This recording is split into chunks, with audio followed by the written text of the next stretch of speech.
Flowing ad budget on metrics that look great till the CFO sees them, that's bull spend. And marketers are calling it out in Dashboard Confessions. I remember telling my boss, it'll be good for the brand, when leads were slow. Yeah, it wasn't. Cut the bull spend. LinkedIn lets you target by company, job title, and more. Advertise on LinkedIn. Spend $250 on your first campaign and get a $250 credit. Go to linkedin.com/campaign. Terms and conditions apply. This episode is brought to you by Ferrero. Soccer's biggest stage is approaching, and Ferrero is making it easy to go all in. Pick any two Ferrero brands from Kinder Bueno to Ferrero Rocher, and you could win the $1 million grand prize, plus an exciting range of daily and weekly prizes. Don't miss your shot. Official rules apply. Learn more at goallinandwin.com. Everyone, protection! First positions, everyone! Yo, go! And action!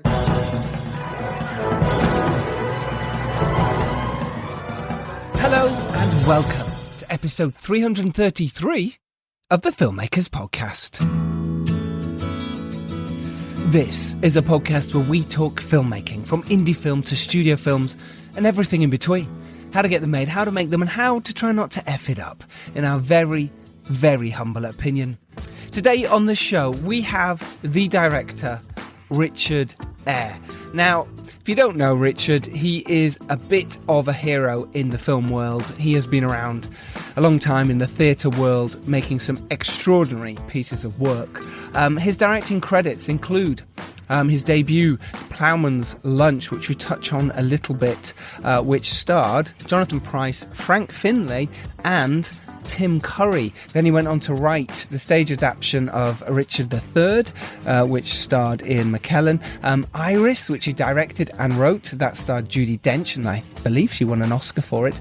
A Stage Beauty, which stars Tom Wilkinson, Hugh Bonneville, Billy Crudup, and Claire Danes, which was produced by Robert De Niro. He then went on to direct Notes on a Scandal, which was written by Patrick Marber. That starred Cate Blanchett and also went on to win Oscars. Then he was exec producer on Atonement and The Other Man, which he also directed. He also directed The Children Act, starring Emma Thompson, Stanley Tucci and Fionn Whitehead. And more recently, he has directed Allelujah, which stars an array of British talent, which includes Louis Serkis, Lorraine Ashbourne, Jessica Baglow, David Bradley, Bally Gill, Eileen Davis, Judi Dench, Derek Jacobi, Julia Mackenzie, Russell Tovey, and in one of the lead roles, Jennifer Saunders. This film is the story of a geriatric ward in a small Yorkshire hospital threatened with closure.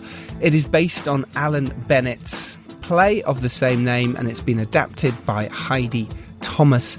The film's producers are Damien Jones and Kevin Loader, and myself and Matthew and Tori Butler-Hart sat down for an amazing natter with him all about how he makes his films, how he moved from theatre to TV and film and what the difference is, how he learnt on the job, how he learnt to make TV and films by just doing that, making TV and films.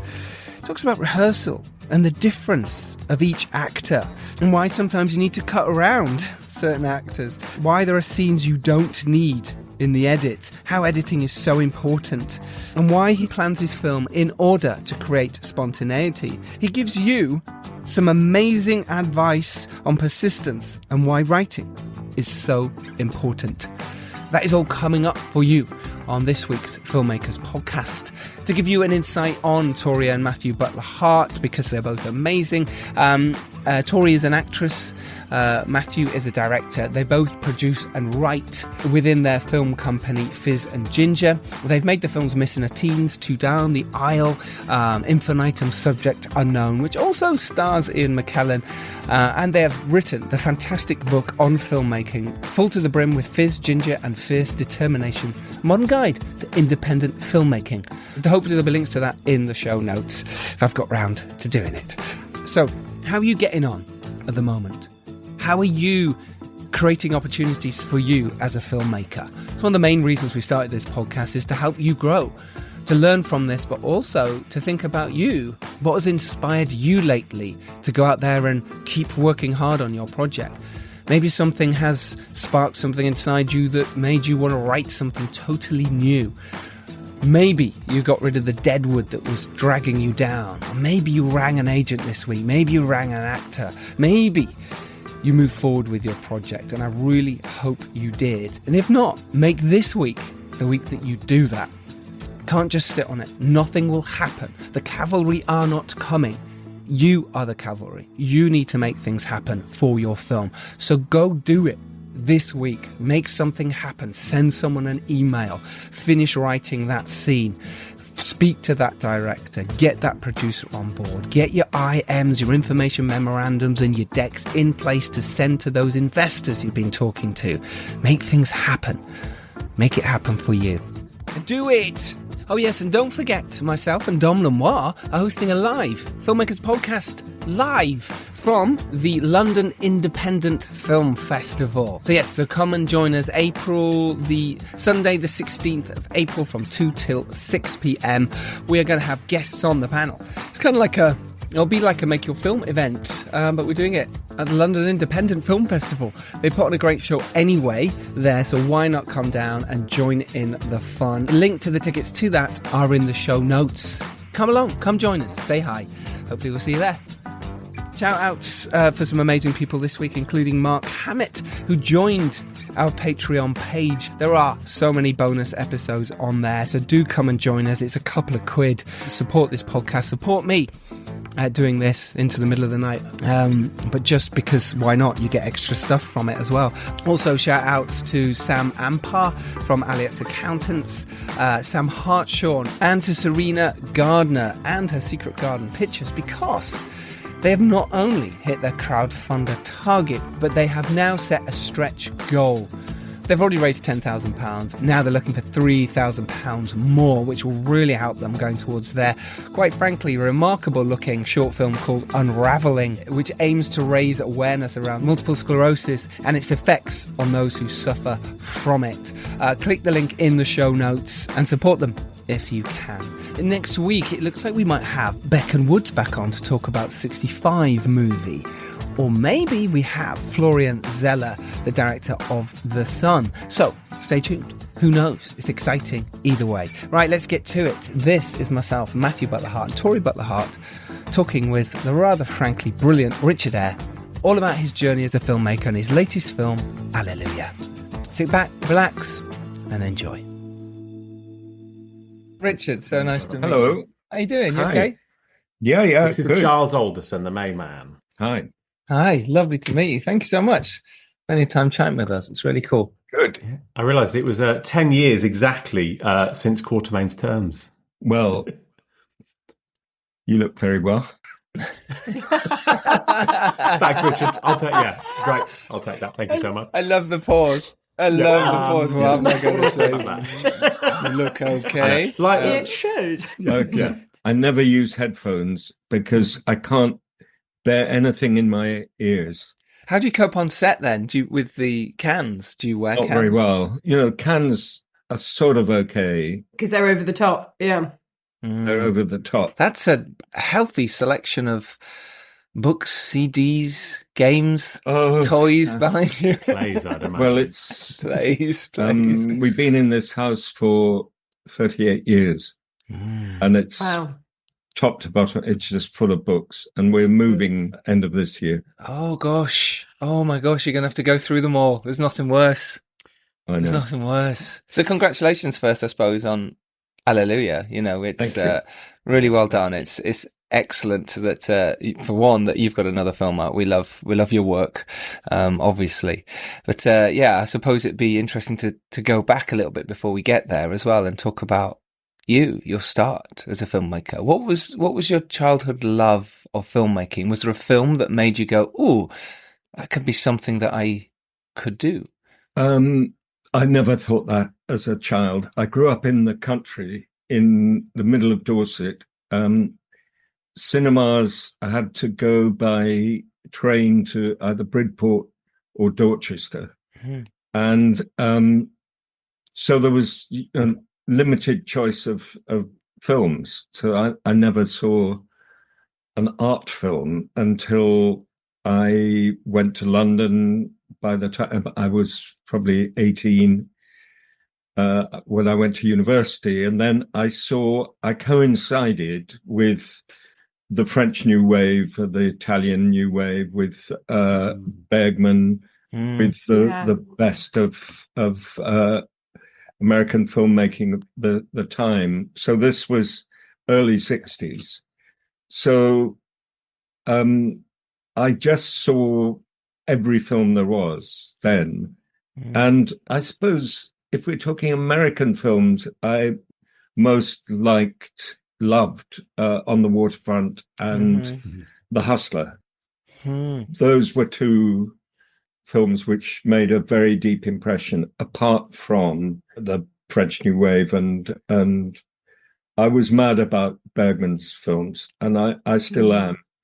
So that I'm a child of the great days of filmmaking. Do you feel that sort of influenced your sort of visual style, maybe? I think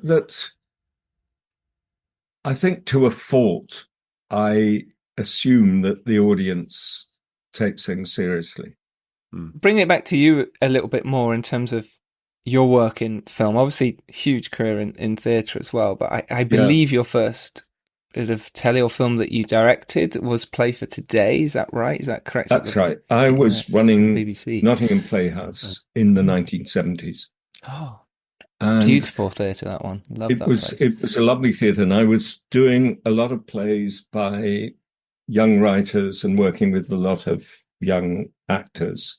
And the BBC asked me to produce Play for Today out of the blue. So I was sort of plucked out of Nottingham and became a producer at the BBC, never having produced in television, never having directed in television.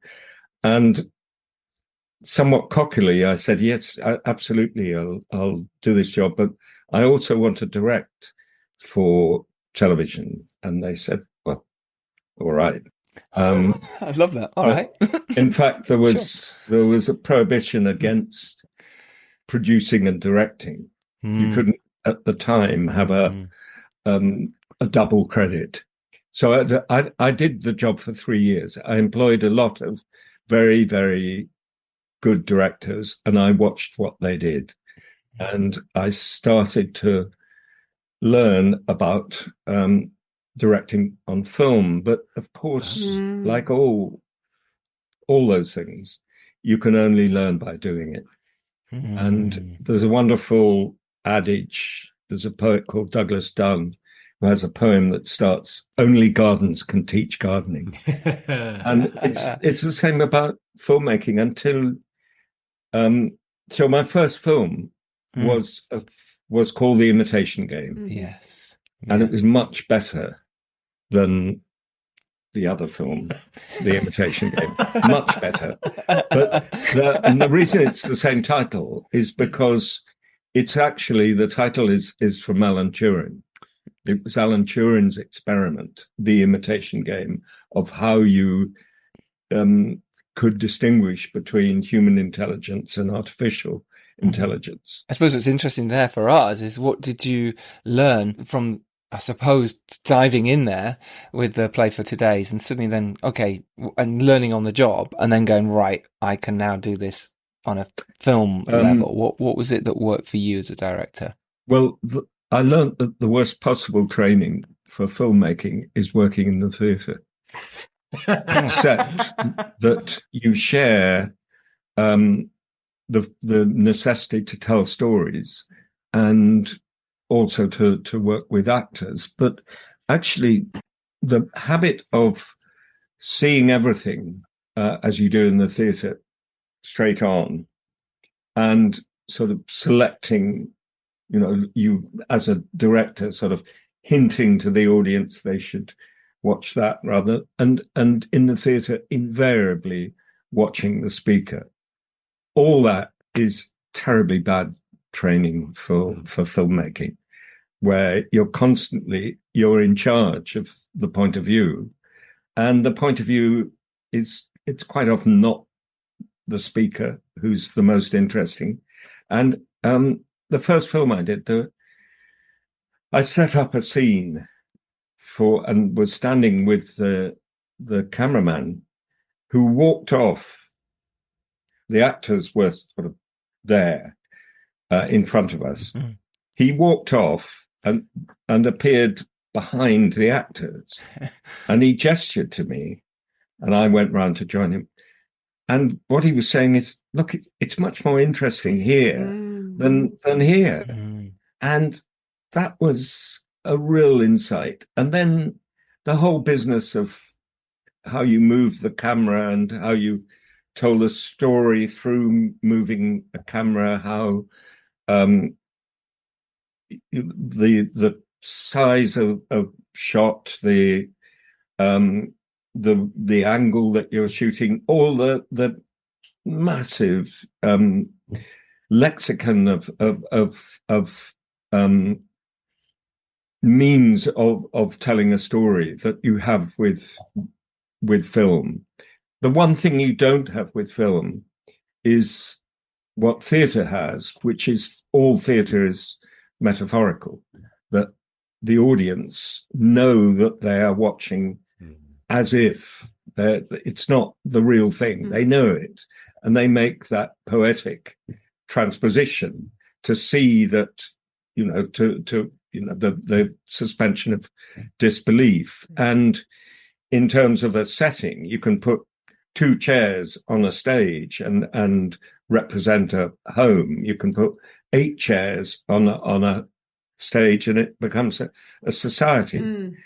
You can say we're in a road. You can just have a single lamppost on the stage. In film, it's so relentlessly literal. If you're in a road, you have to film the road. And that has its own problems, and it can mean that it's sometimes very difficult to escape that feeling of literalism in film. So I'd say it took me quite a long time to learn how to move the camera and learn, how to the power of editing and the power of the image of letting the image talk and in television, certainly in those days, there was sort of over-reliance on close-ups. So, being able to just show how people are relating to it, which is what happens in film, that unless a film is made for television, and particularly American television, where it used to rely. I mean, there's a lot of now brilliant filmmaking in American television, but it used to be sort of relentlessly cutty and close up to close up, talking faces. Did you find that you had to sort of change your approach of working with actors or, from stage to film? Or I still like to rehearse for film because, and I've never bought that assumption that a lot of directors have, that it's going to be spontaneous if the actors kind of don't know what's happening, and it's going to be more real. And I feel this is slightly insulting, because the actor's job is to appear spontaneous. That's the job. It's wonderful when they can do it, but in order to appear spontaneous in the theatre or film, I think you need as much information as possible. You don't need to be thinking about it when the camera is actually turning over. What's important is you're alive the minute the camera is on you. But I always think it's more interesting when the actor's informed and what they're doing is acting spontaneously, pretending to be spontaneous. And the best example I can think of in my films. When I was doing Iris with Judi Dench, the editor was absolutely obsessed with a shot of Judy, which was a close-up of her in the advanced stages of Alzheimer's. And she did have false contacts in contact yes. lenses, slightly different, slightly foggy contact lenses, which quite changed her face. But it was a scene in which her husband, played by Jim Broadbent, was asking about her writing, asking what she used to do, whether she could remember what she... And Judy said, I wrote. And then there's a silence, but it was absolutely... it caught the heart and the mind. But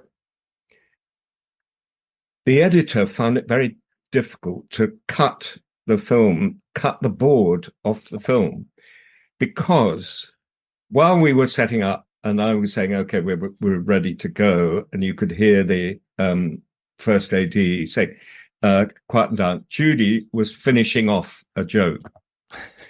And she got to the punchline. The first AD said, turnover. She got to the punchline of the joke and was just falling about with laughter at her own joke.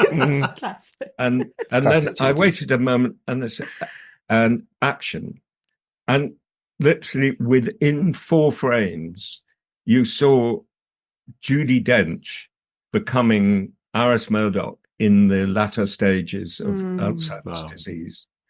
And it's quite extraordinary. It's sort of alchemical. And, you know, she thinks, well, we all think, although we don't sound like it, we all think at the speed of light, you know, the speed of electricity. But she could actually transform herself like that. Yeah. And that is the job of the actor, pretend to be spontaneous. Yeah, I completely agree. I mean, it's sort of, there's so much work that goes into that, exactly the process that Judy was doing there. But you just have to you can't show the joints, you can't show the work. But that is such hard work. I think that's why people do think, oh, you know, they're just being spontaneous and just in the moment. It's like, but so much work has to go into recreating real, life for the camera. It's just, it's a huge amount of work that you're not allowed to see. But I think the actors have to know what they're doing. And how do you then guide them to that? Let's say, I mean, with Judi Dench, I'm sure you're kind of like, you know, you're okay, but generally, how do you guide your actors? What is it like, the rehearsal time? What is it you're trying to get from them, and how do you then put that onto the confidence, camera? Okay, confidence and knowledge about. I want them to ask the questions about their character. Some people need to know a lot, and some people just. I mean, Judy will ask a question, and you give an answer, and they say, "Yep, got it, okay." And she doesn't want any more. She doesn't want an excess of information, because that's sort of robbing her of the process of being a detective, and in her mind, just putting all the pieces of the character together, and allowing the actor to do their own process. And the actor has to. You know, in the end, on stage or on film, it's not the director who is on show. The actor and the life in the actor's performance is the only thing that's going to make the film work. It doesn't matter how exquisitely photographed it is. And, you know, how famous the actors are. If the life isn't there on the screen, the film is dead. What happens when you don't get those moments? You know, the actors aren't where you need them to be. And obviously you've gone through the rehearsal, but yet they're on set sometimes it's not where you want, or it could be a person who hasn't been in rehearsal much for you. How do you find that performance from them? How do you pull something out in a short space of time? Or do you just cut round them? Cut round it. I mean, it's sometimes Brilliant. What is invariably true is that you go on and on trying to get something out of a scene, or out of a particular moment in a scene, and then you're editing it, and you say, why do we have that scene? We don't need that scene. Why did I think that scene was so important? You know, a connective link. I thought, you know, without that scene, you can't. And that's the wonderful thing of editing, is that you can't second guess it. And editing sort of goes in a linear way, that first of all, you get an assembly that is sort of as you've shot it, and it's kind of more or less as the script is. And then gradually you start paring it away, and then you start reshaping. And I can only compare it to a sort of clay model of, you know, a figure that you're sticking bits on, and then you're taking bits, and sometimes you think, well, actually the head is completely wrong, and actually I'm going to take this whole model and I'll put it together again, and I'll turn the head round the other way. And there is definitely a point in every film, editing every film, where it becomes three-dimensional, and you're no longer dealing with a sort of linear progression, which is what you always are in the theatre. It's become a sort of three-dimensional sculptural event, and that's very exciting when that happens, and happens quite late, and you realise. I mean, with Allelujah, there are certain things that we realize quite late. Oh, you don't need that. You don't need that. And once you've taken them out, there's a sort of, and you've substantially changed the not the narrative, but you've changed the means of telling this story, and it's absolutely liberating. Do you leave the sort of the director's editorial sort of mind right until the end, or when you're on set, are you already piecing things together? Go, oh, maybe we can try this, or what's your personal sort of process? Yeah, I think you are, but you just don't know.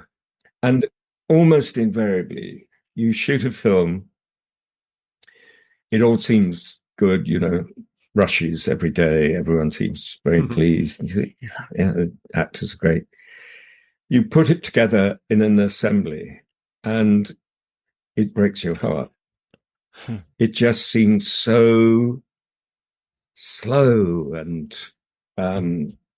leaden and all those things. You thought, oh, we dance from that scene to that scene.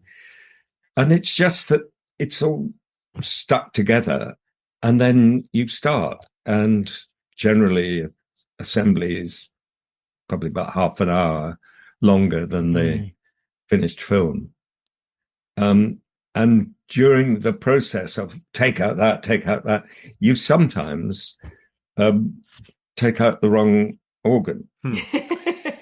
Yes. And then you've got to stick the body back together and think, life support. This isn't working. Why isn't it working? Because we've taken out the spleen and we must put it back. Was that quite hard with Allelujah? Because it's such a sort of an ensemble piece, and obviously, you know, it was adapted from Alan Bennett's amazing play. Was it quite hard? Did you pull things out sometimes? You're like, oh, hang on, that's completely changed Judi Dench's. Yeah. Well, because of this, all those character lines that you have to sort of, you can't drop one, otherwise, sort of, you know, they're swimming in no man's land. So it's sort of keeping that piece together. How was that process? Well, you don't know what is essential until you put it all together. Even when, let's say, with Allelujah, I had this probably 2-hour assembly, and then you take out 20 minutes of that, show it to the producers, and everyone is sort of excited. And then you realize job's not done at all. Mm. And, the next day, everyone will give their notes. Do we need this? Do we need that? Seems very slow. And it's a succession of really false hopes until you get to that point where actually the film seems like the thing itself, and you show it to try and find a generous-minded as somebody who is not party pre, and see what they have to say. And then you find sometimes you make discoveries like you haven't got an end. You talked there about the editing process and how things can change within that side. Do you find that often with your films, that you kind of re-editing in the edit stage and you took things apart? That you mentioned there, you're constantly taking stuff out, but has that happened throughout all your films? Yeah, probably should have happened more. Really? In what way? It's taken me a long time to see what a creative process it is. How it's, as I described it, as 3-dimensional. And I think for a long time I saw it as a sort of linear thing. And that was also theatre training. The editing in the theatre is just snipping out. You don't go, let's end at the beginning and beginning at the end. Yeah, you don't. But you don't. Whereas it's quite common with a film that you actually do pick up the end of the film and put it at the beginning. It's sort of almost really where the story and the performances are created. Yeah. That's what I was about to say. It's finding that balance, isn't it, between sort of story is key and making sure that is very present and prevalent. But then actually what's beautiful about film and the craft and the art of film is that you can get to the beating heart of those characters, and that's actually what you're going to engage in. It's their journey that you're on. And perhaps sometimes, before the story itself, that perhaps sometimes comes secondary. Sure. There's also, I've mostly done low budget films, so I haven't had only on one occasion the privilege of being able to reshoot stuff or add stuff. So with Notes on a Scandal, there was one scene that we reshot after the film had been cut together, and we changed the ending. Oh, right. Quite radically. The ending as it was, and as in Patrick Marber's script, it ended with Kate's character throwing the book, the journal, into the sea at Beachy Head, and from I thought she was going to throw herself. For a number of reasons, it didn't really work. And then the ending, as it is Judy's character on Hampstead Heath meeting a young woman, and you see, the cycle beginning again, which in some ways is a sort of Hollywood ending, but it's quite droll. And it's no coincidence that the film was made by 20th Century Fox, because I think had it been a British producer, it probably would have ended as the script was. Yeah. This episode is brought to you by Netflix's Remarkably Bright Creatures. What if a Pacific octopus held the key to a mystery that could heal your heart? Well, that's Tova's reality, an elderly widow working at an aquarium. Tova forms an unlikely friendship with the curmudgeonly Marcellus, whose remarkable intelligence leads her to a life-changing discovery. Remarkably Bright Creatures is now playing, only on Netflix.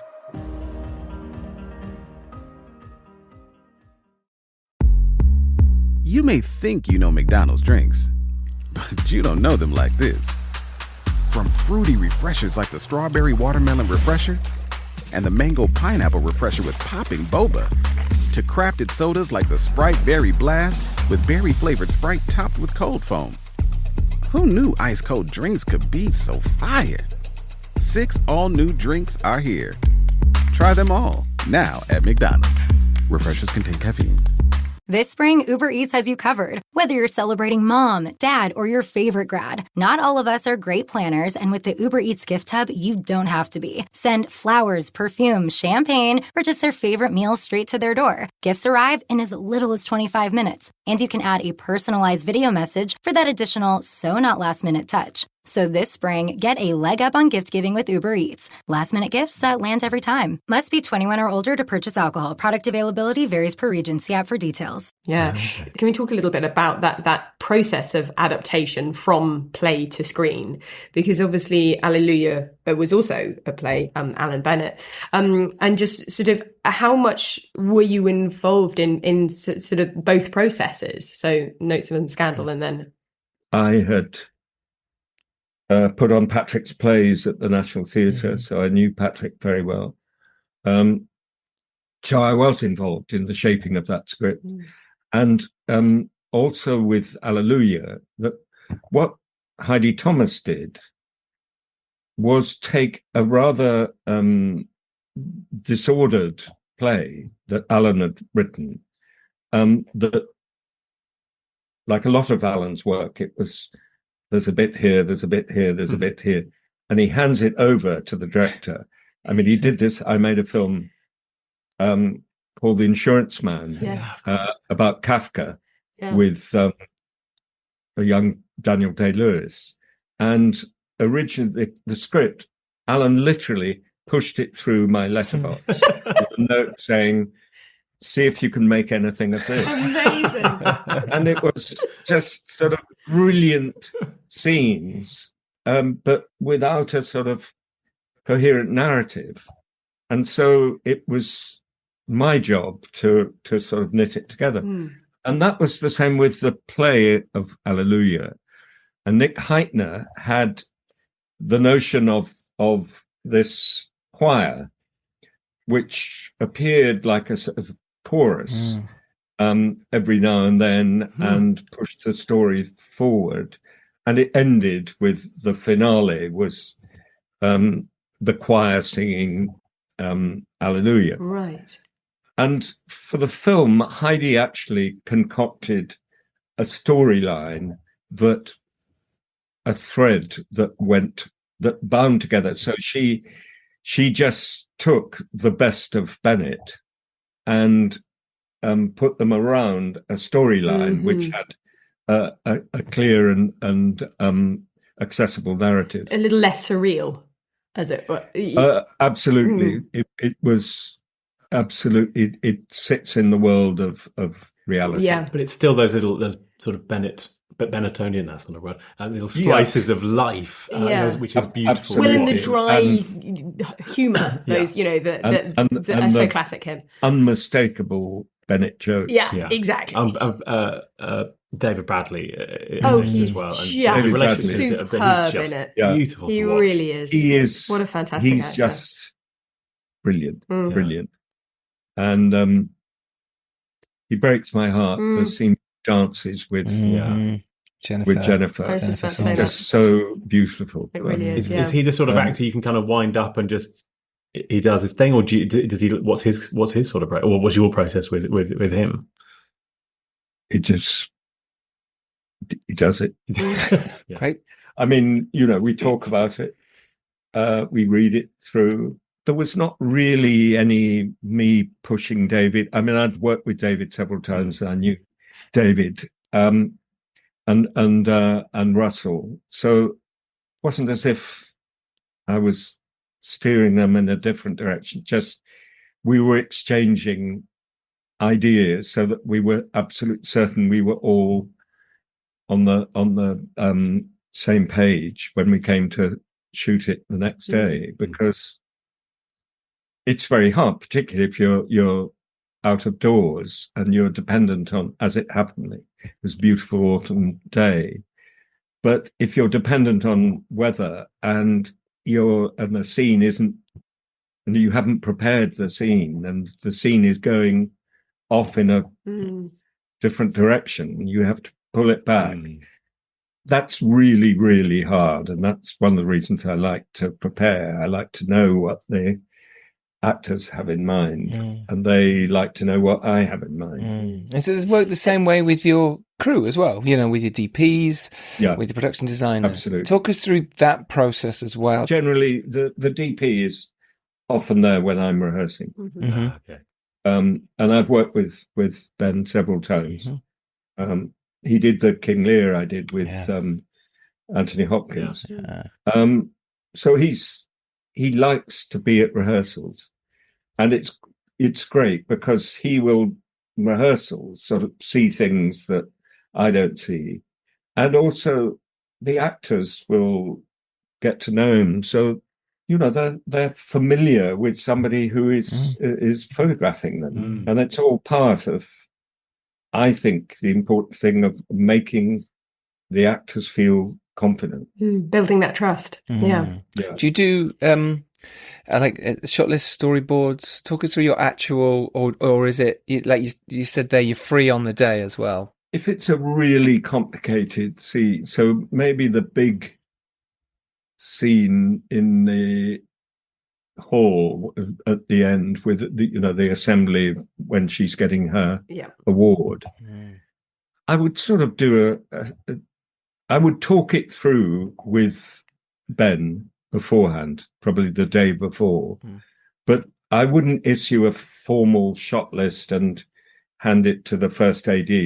I'd just say, we're going to start with, and I think that day we had 2 cameras throughout. Okay. And one camera was more or less permanently on Steadicam. And that day we had Steadicam, we had a mini jib. And it's just, if you're working with 2 cameras, and Ben is particularly good at this, that he will light for both cameras. So you have, you've got twice as much material. And sometimes you're saying, can you, generally you'd have 2 angles for wide shot, 2 angles for all the sizes of shot. And then you'd start, picking off individual details. But I would only storyboard if it's an action sequence. So there's nothing in Allelujah that I had to storyboard. Right. I suppose because you'd worked with each other before as well, you have that shorthand. He knows your style, sort of maybe how he would approach things. So, I've worked enough with Ben for Ben and I to, if Ben has a good idea, I'll generally follow Ben. Or if I have, he'll. So between the 2 of us, I think we generally come up with some better idea. Interestingly, Ben Smith, the DOP there, because I did work with him on The Damned United, because he shot that back when I was in yes, it. absolutely. But interestingly, he used to own a Cherokee Jeep, and I remember seeing it on the set of The Damned United, not thinking everything on it. I have a quick conversation with him. About 5 years later, I bought a Cherokee Jeep, and I was only looking through the names of the previous owners, and it was the exact same Jeep. No. Really? Isn't that weird? I've only just sold it now. Isn't that weird? I haven't seen him since to talk to him about that whole Jeep and what he did wrong with it. But anyway, no. But that's random little thoughts there with Ben. He's a wonderful cinematographer. It must be great, those collaborations you have with those people. How do you keep sane on set then? Because obviously things can go wrong. Things can be hectic and get het up and problems. How do you deal with it? I I generally am with people I've worked with before. I don't sort of panic. The only time I would get very, very uneasy is if you're dependent on light. You know, when you're shooting dusk for dusk, or dawn for dawn, and you just have to rehearse everything before that state of light. And if you don't, or if something happens that, then I get ratty. Ratty. But it sort of would be my fault, mostly my fault, because, you know, these things, everything has to be planned in order to allow for spontaneity.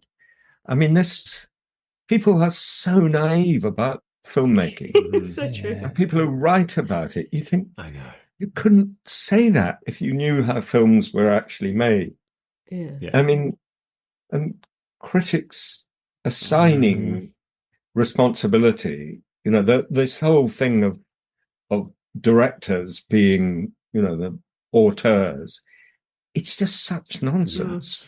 It really is. Yeah. And there are very few genuine auteurs. You know, there's Godard, and there's Truffaut was, and Bergman was, Rossellini, but they're very, very few. Michael Haneke is, of course, but most directors are taking a script, working with the writer, they have producers, and if there's amount of money involved, there are a lot of people saying, I think it should be this, I think it should be that. So, you know, the vision of the director is, I mean, yes, the director has to have a view, but it's a view shared with, you know, the principal, the actors, the photographer, sound, and as you said, editor. the money people have the money. If they say, well, we don't like this end, we want to change it, as they've done to us, and you go, well, there's very little I can fight for it, but there's very little I can do for it. You can fight for it, but in the end, there's preposterous amount of money. It's someone else's money. Somebody else's money. And I know people say, oh, it's a very small budget film. You say, well, how much? Oh, 8 million. I think, well, if you're in the theatre, 8 million, I mean, that's what it costs to put on a big musical. And, you know, with the hope that it's going to run for years and years. It's a huge amount of money. Even $1 million film, you go, oh, it's a no budget. Like, that's £1 million of someone else's money. Yeah, no, it's a lot of someone's money. Yeah. So a film like Allelujah, then, how would it come to you? Were you involved with when you saw it with Alan? Were you saying, "Oh, this could make a film," or was it Damien Jones and Kevin Loder, at all. The producers? Pathé, Cameron McCracken at Pathé, had the idea of making a film from the play. He had the idea of recruiting Heidi Thomas, and he asked Nick. And it was probably in Nick's contract of the play that he had first refusal if there was a film. And Nick said, Nick Heitner, you should ask Richard. So that's how it came to me. But the way that Iris came to me was that John Calley, a producer who ran Columbia Pictures, had bought the rights to John Bailey's book about Iris Murdoch. And asked Mike Nichols to direct it, and they got Judy involved. This was with no script at all.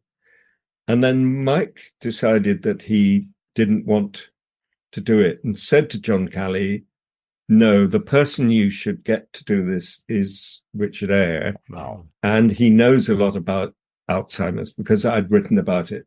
My mother had Alzheimer's. So John Calley approached me. And I wrote the script with Charles Wood. I recruited Charles Wood and I wrote the script together, John Calley. He then said, oh, well, Columbia won't do this, but Sony will do this. They do small films. he gave it to Sony. Sony said, "This isn't the sort of thing we do." And John very generously said, "Look, I'm giving it back to you. It's yours." Oh, wow. And he didn't make me pay.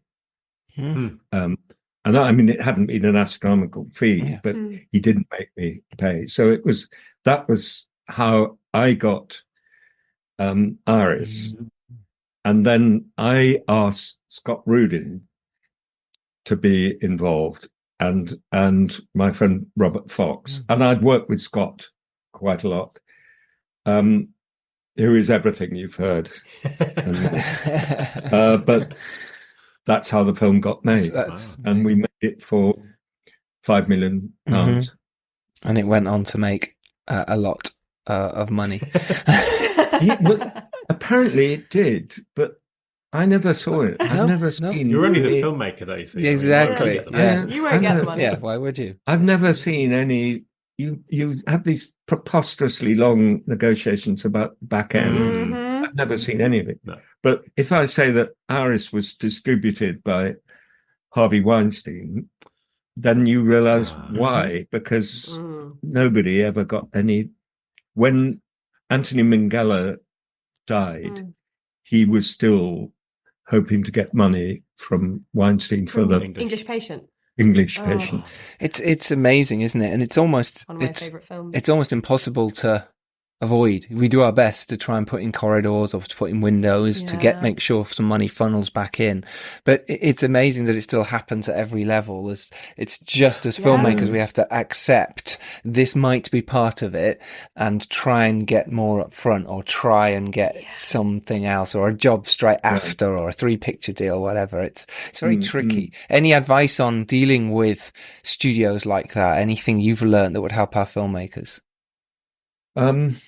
None at all. I mean, you know as much as I do, and it just there's no blackmail, except that overcasting. At some point in several films, I've said, "Well, I don't think I could do it with that person," and they called my bluff. And I've stuck to my guns. You've got to be prepared. If you say, "I can't do it with that person," you've got to mean it. So, and then they come, so, all right, well, we'll do it your way. Has that ever backfired? No, I did a film called Stage Beauty. Beautiful film. With Claire Danes and Billy Crudup. And the money was saying you've got to have Naomi Watts. Okay, yeah. And I said, but she's not right. Claire is much younger and has this fantastic energy, and there's a luminosity about her, whereas there's something slightly down about Naomi. Then there was a moment that oh God, what's her name? Australian actress, Cate Blanchett. God.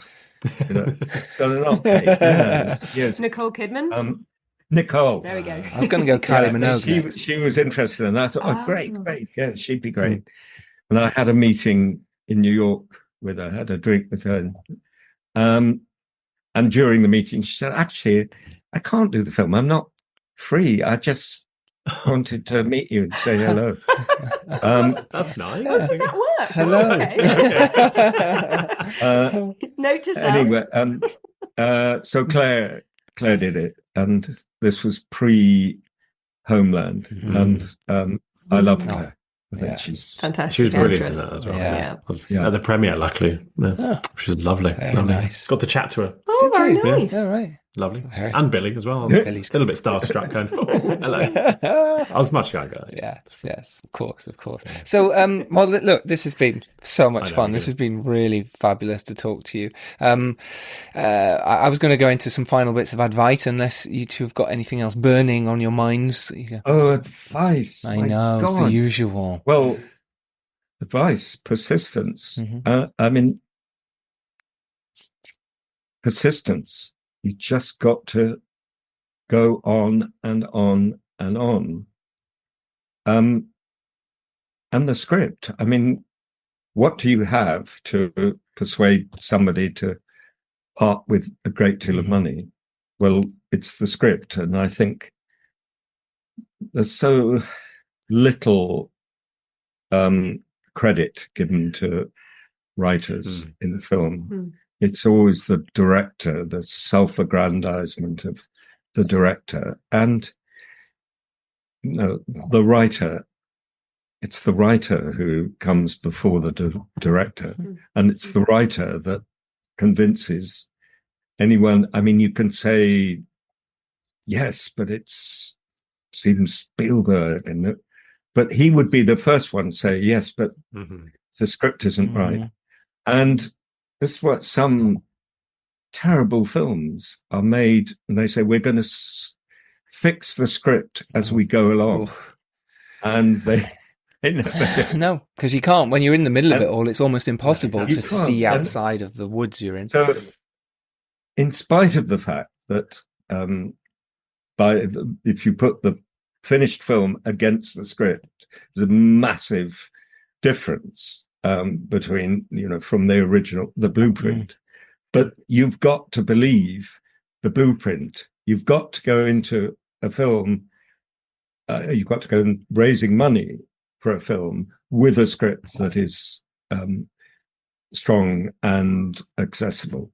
And if you don't, then what is there to go on? It's not, the reputation of a director is something, but you've got to have the script, and then you've got to have an actor. And this is where it's sometimes terribly difficult, because they'll say, but these are the only bankable names. And you think, but Hugh Grant's really not right for this. And as wonderful as Hugh is in everything. But he's not the Sister funny Gilpin. thing is, he's not Sister Gilpin. No.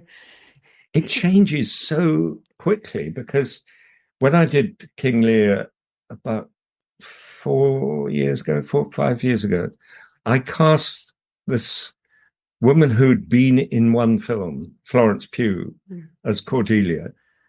She was breathtakingly good. Now, a few years, Florence is, you couldn't get Florence for a movie. And if if it's been a movie, and I'd been saying Florence Pugh, they would have said, no, you've got to have whoever was, the Florence Pugh of the time. So it's frustrating, but you've just got to persevere and not let it get you down. Amazing. Look, there you go. You can go out there and make your film, make your script the best it can be, and then go out there and make it. And if you're lucky enough to rise up and do well, it is your duty to send the elevator back down. Richard, thank you so much for your time. You've been amazing. Thank you. Thank you so much. It's been such a pleasure. And congratulations on the film. Best of luck. Good luck. Very much. Release on 17th of March, I believe. Yep. Perfect. We will see you next Tuesday, when it's either Beckham Woods talking about their movie 65, or it's Florian Zeller talking about The Sun. Or it could be Dexter Fletcher, to be honest. Or it could be the editor of John Wick, Chapter 4. How exciting. Take care, everyone. Take care. Bye-bye. Thank you so much. Bye. Bye.